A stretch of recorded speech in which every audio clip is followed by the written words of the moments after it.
Hi guys, what's up, what's up? Welcome to my YouTube channel, Beverly Layu.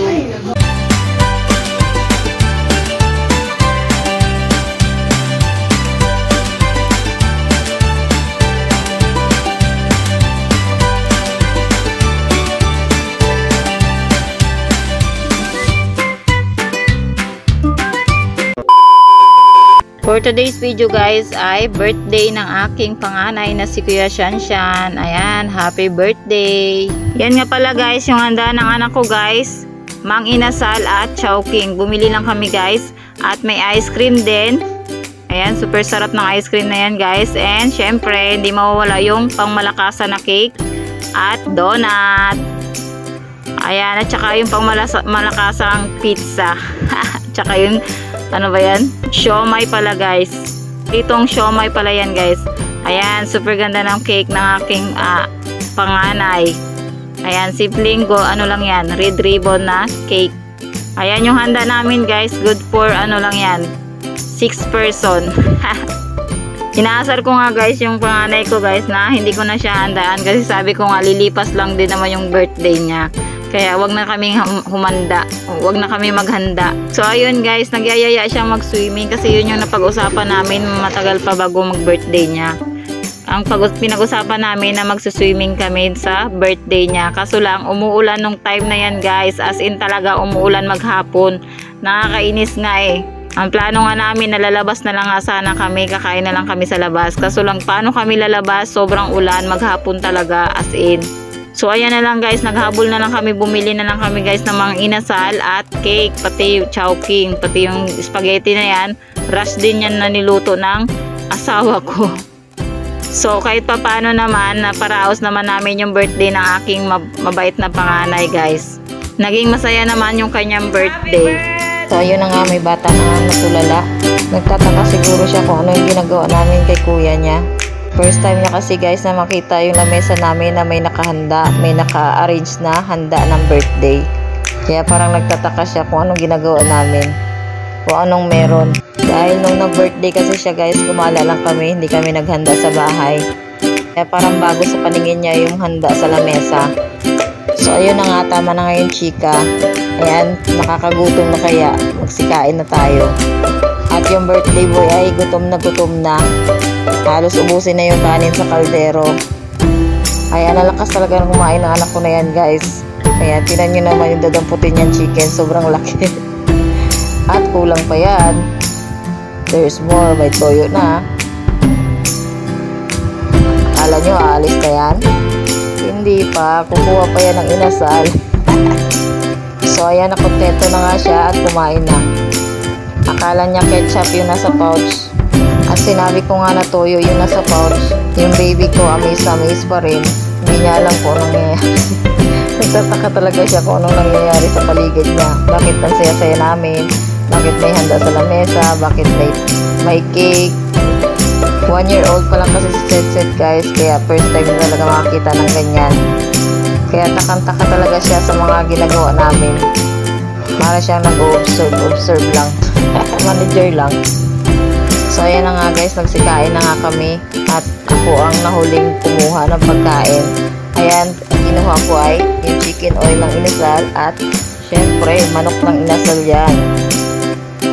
Ayan, super sarap talaga yan guys. Ng chicken oil ng inasal. Favorite ko talaga yan guys. Walang makakahigit talaga sa chicken oil ng inasal. At paborito naming lahat yan guys, yung inasal guys, mang inasal. Super laki, tingnan nyo naman guys, sulit na sulit yan sa price. Magkaroon lang kami ng inasal sa handaan namin, super saya na namin guys. Ano na, kumpleto na yung araw. Nagsisi nga kami dyan guys kung bakit bumili pa kami ng chowking, dapat inasal na lang yung binili namin lahat. Kasi yung chowking guys, iba na talaga yung lasa ng chicken, manok ng ano ngayon guys, ng chowking. Hindi na masarap talaga guys, kaya mas masarap talaga yung mang inasal. Kung napapansin nyo, mang inasal lang talaga lahat ng kinakain namin. Yung chicken ng chowking hindi na masyadong napansin. So ayun na nga guys, kain tayo guys. Ayan, kanya-kanya kaming pwesto dito guys.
Ganyan ang ginagawa ni Sanya guys, yung silip-silip lang. Pagkatapos po kumain yan guys, sila naman yung papakainin ko sabay. Pag lumalapit siya sa akin, sinusubuan ko agad kasi maya-maya dalayo na naman siya. Mayutisin kasi si Sanya guys, kaya ang hirap niyang tawagin pag kumakain. Kaya ang ginagawa ko, inuuna ko talaga yung bunso at pakainin para pag nabusog na yung bunso, yung atin na naman yung pupukusan ko ng subo. Para nga akong nagkaroon ng kambal dyan, Besi. Instant kambal. Ang hirap talaga maging nanay. Subo dito, subo doon ang eksena. Kaya minsan naisip ko, sana naging lalaki na lang ako. Minsan nakaka-stress na rin maging nanay. Nilalawakan ko lang talaga yung pag-iisip ko. Niisip ko ng mga anak ko naman yung inaasikaso ko, hindi naman ibang tao. Nakaka-stress din kaya guys, lalo na pag magpapakain ako tapos niluluwa nila yung pagkain. Ay, super stress talaga ang nangyayari. Eh, ayaw na ayaw ko naman guys yung may kumakalat na kanin sa sahig. Yung tipong niluluwa nila tapos nahuhulog yung kanin sa sahig. Inis na inis talaga ako guys, parang gusto kong mamalo ng mga bata talaga. Pag ganun, humihinga na talaga ako ng malalim eh. Tama na nga ang chika, uuwi ka na.